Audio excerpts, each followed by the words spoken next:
Hello everyone. तो आज की वीडियो में हम लोग पढ़ने वाले हैं क्लास 6 हिस्ट्री का chapter 5 kingdoms Kings and an early Republic. तो चलिए स्टार्ट करते हैं। लेकिन इससे पहले अगर आप पिछले 4 चैप्टर रिवाइज करके नहीं आए हैं तो पहले उनको रिवाइज करके आइए। मैन परफॉर्मिंग सेक्रीफाइसेस इन जनपद कॉल्ड राजा ऑफ जनपद। जो लोग, मैंने आपको जनपद बताया था क्या होता है। जनपद मतलब जहाँ लोग रहते हैं उस जगह को बोलते हैं जनपद। जन कौन होता है? जन का मतलब होता है लोग, और जनपद का मतलब होता है जहाँ लोग रहते हैं।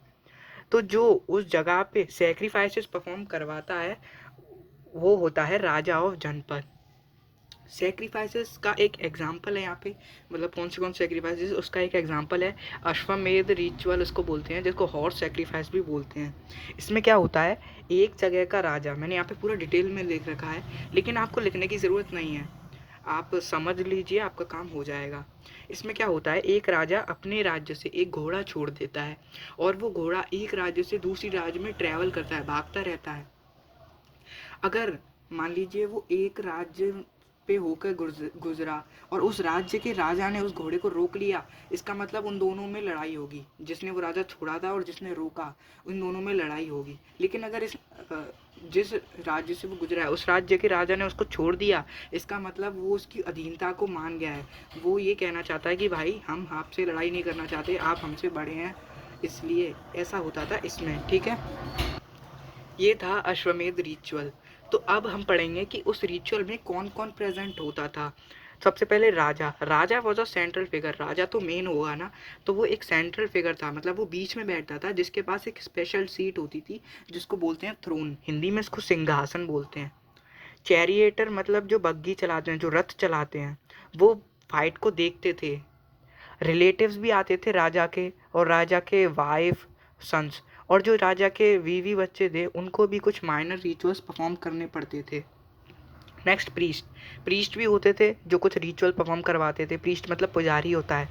Ordinary raja were spectators. Ordinary राजा मतलब सामान लोग, मतलब जो गांव के लोग होते हैं नॉर्मल, वो ordinary raja were spectators. Ordinary people give gifts, और वो लोग राजा के लिए तोहफा भी लेके आते थे।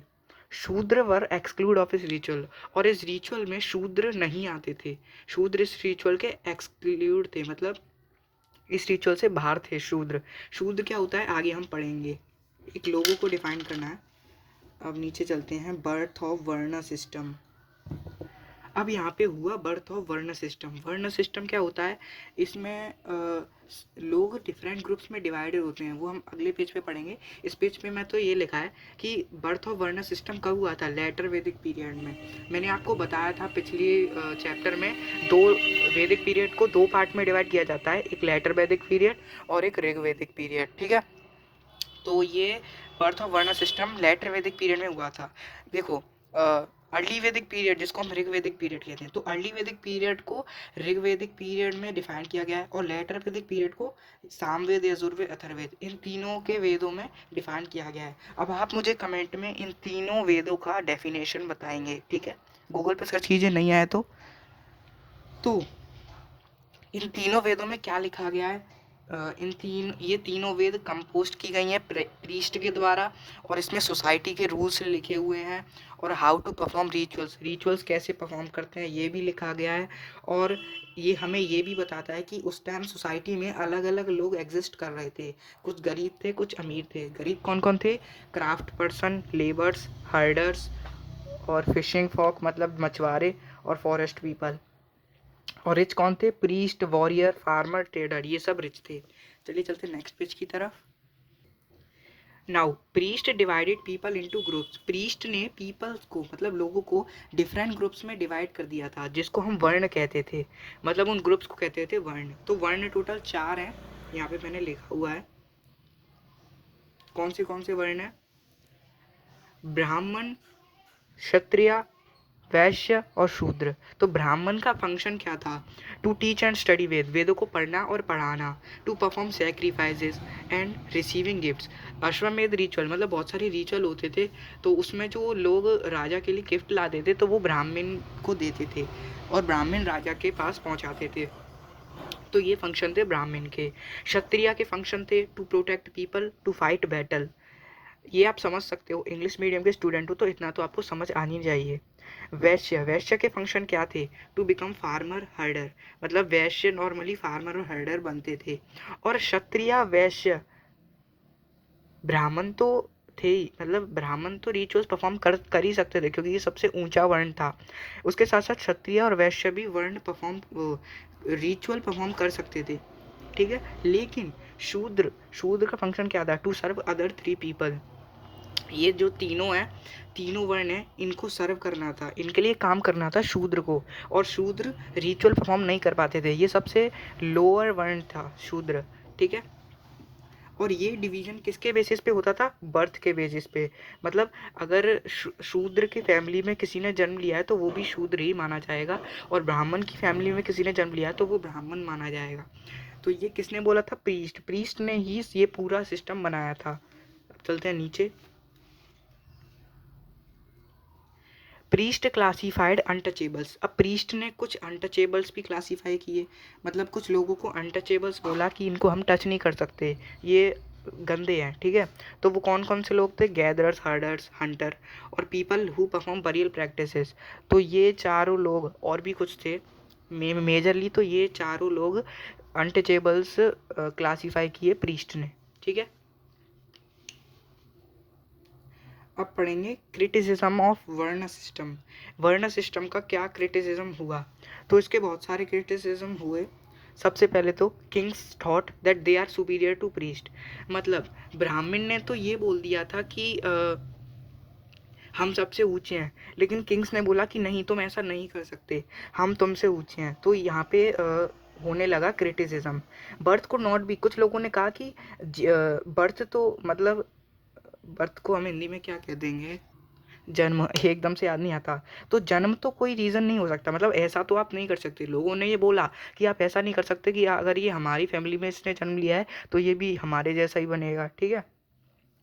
और division should not be on the basis of occupation. लोगों ने बोला कि ऑक्यूपेशन मतलब हम जो काम करते हैं उसके बेसिस पे तो हम अब आप हमें डिवाइड नहीं कर सकते। और किसी ने ये सोचा कि हर किसी को राइट मतलब अधिकार होना चाहिए रिचुअल परफॉर्म करने का। लोगों ने ये भी बोला कि सिर्फ ब्राह्मण, क्षत्रिय और वैश्य क्यों परफॉर्म करेंगे रिचुअल, हम शूद्र क्यों भी नहीं करेंगे, सबको अधिकार होना चाहिए सेक्रीफाइस परफॉर्म करने का, ये भी बोला। और प्रैक्टिस ऑफ अनटचेबिलिटी कंडेम्ड, मतलब अनटचेबिलिटी जो थी उसको रोक दिया गया, उस पर भी लोगों ने कंपेन चलाए, मतलब कंपेन का मतलब होता है अभियान चलाए, ऐसा आप कुछ कह सकते हो। चलिए चलते नेक्स्ट पेज की तरफ। अब हम लोग पढ़ेंगे एक्सकेवेशन साइट्स एंड जनपद।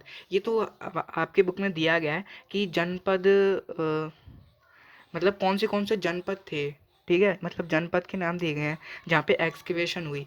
तो पुराना किला हस्तिनापुर, अतरंजी खेड़ा। पुराना किला दिल्ली में है, हस्तिनापुर मीरठ के पास है, अतरंजी खेड़ा एटा के पास है। और ये दोनों जगह यूपी में है, ठीक है। इसको नीचे कर लेते हैं। फीचर ऑफ जनपद, मतलब जनपद के फीचर्स क्या थे? अब जनपद के फीचर्स उसी पे डिपेंड करेंगे ना कि वहाँ के लोग कैसे हैं। तो देखो, वहाँ के जो लोग थे वो झोंपड़ियों में रहते थे, और वो अपने पास जानवर भी पालते थे, जैसे कैटल पालते थे और एनिमल्स भी। और वो क्रॉप्स भी ग्रो करते थे, फार्मर हैं तो क्रॉप्स भी ग्रो करते थे, वीट, बार्ले, राइस, शीशम और शुगर केन।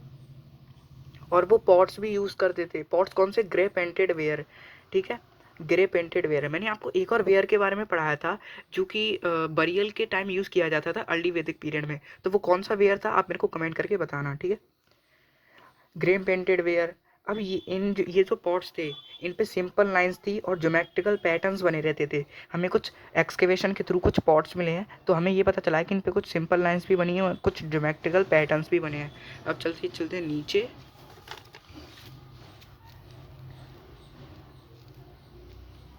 अब पढ़ेंगे महाजनपद के बारे में। हमने जनपद के बारे में अभी बहुत कुछ पढ़ लिया, अब आते हैं महाजनपद। तो महाजनपद के टू स्ट्राइकिंग फीचर्स, दो मज़ेदार फीचर्स थे। सबसे पहले हैड अ कैपिटल सिटी, एक बड़ा सिटी होता था, ठीक है। उसके बाद फोर्टिफिकेशन, फोर्टिफिकेशन मतलब किलाबंदी, मतलब ये जो कैपिटल है ना इसके चारों तरफ किलाबंदी कर दी। किलाबंदी कैसे होती थी? Made walls around city, city के अराउंड दीवारें खड़ी कर देते बड़ी बड़ी। ये फोकस नहीं हो रहा कैमरे में, ठीक है। तो फोर्टिफिकेशन समझ में आ गया। तो हम दीवारें किस किस की बना सकते थे, स्टोन की, वुड की, ब्रिक्स की। वैसे वुड की तो ज़्यादा कमज़ोर होती है, मेनली स्टोन और ब्रिक्स की बनती थी। फोर्टिफिकेशन क्यों करते थे महाजनपद मेरे जो राजा थे, वो फोर्टिफिकेशन क्यों करते थे? सबसे पहले लोगों को प्रोटेक्ट करने के लिए दूसरे राजाओं के अटैक से, ठीक है। किसी ने वो कर दिया, किसी राजा ने अगर हमला कर दिया तो हमारे लोग बचे रहेंगे, वो अंदर नहीं घुस पाएंगे दूसरे लोग, ठीक है। रूलर्स वांटेड टू शो, अब जो राजा थे वहाँ के, वो ये भी दिखाना चाहते थे कि हम कितने अमीर हैं और कितने पावरफुल हैं, वो किलाबंदी करने के बाद।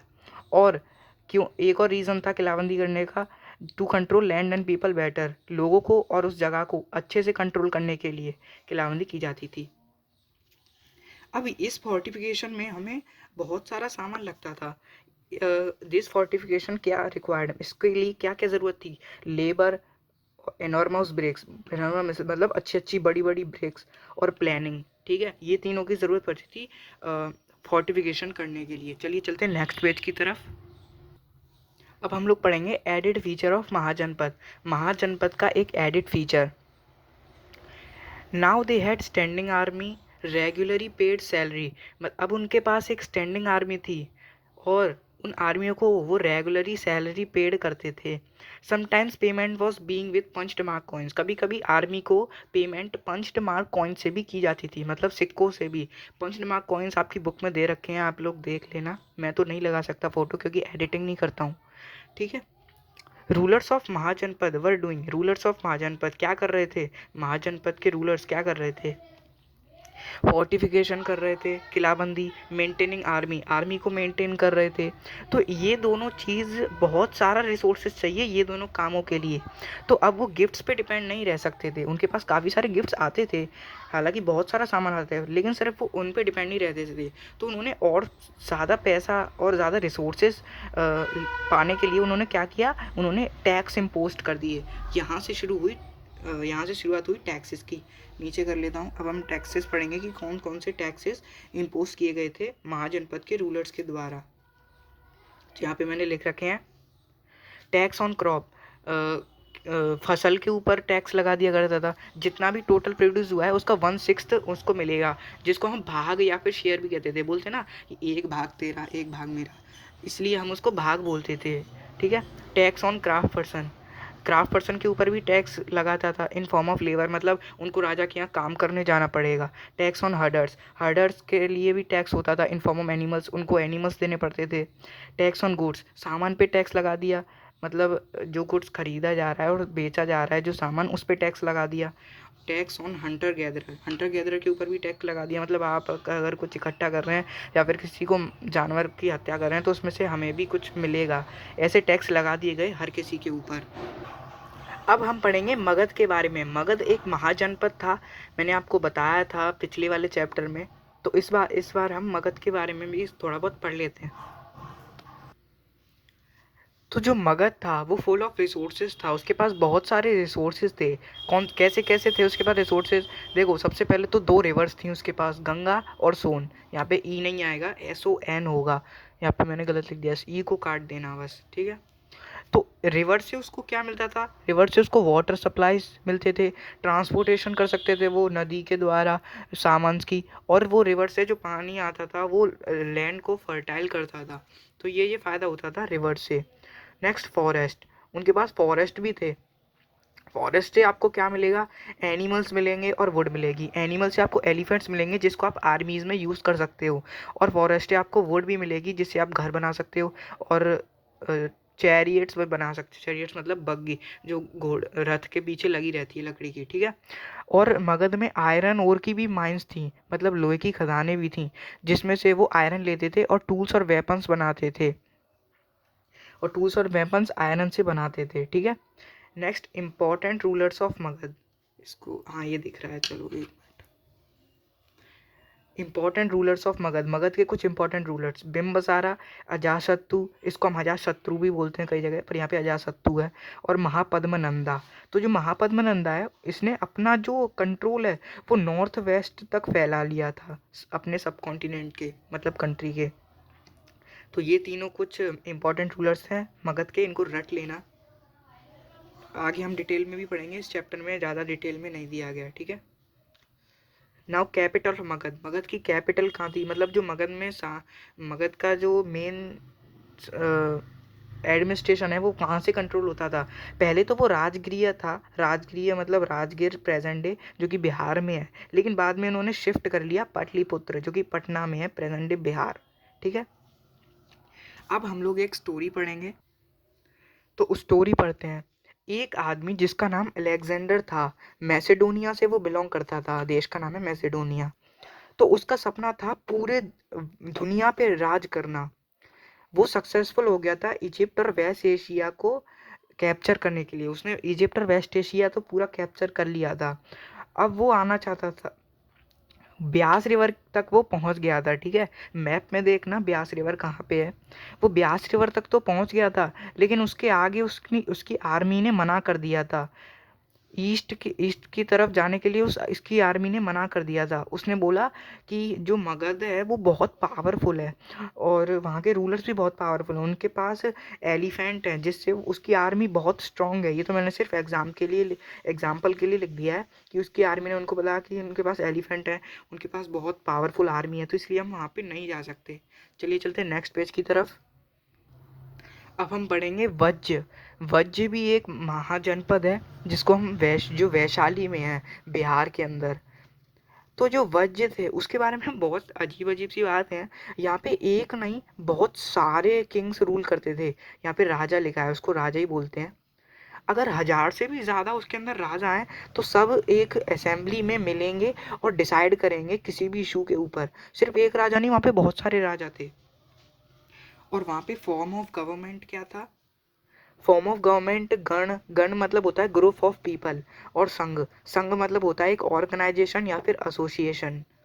और लॉर्ड बुद्ध और महावीरा, ये दोनों इसके पार्ट थे, संघ और गण के इन दोनों के पार्ट थे लॉर्ड महावीरा और लॉर्ड बुद्ध, ठीक है। तो ये चैप्टर हमारा यहीं पे एंड होता है।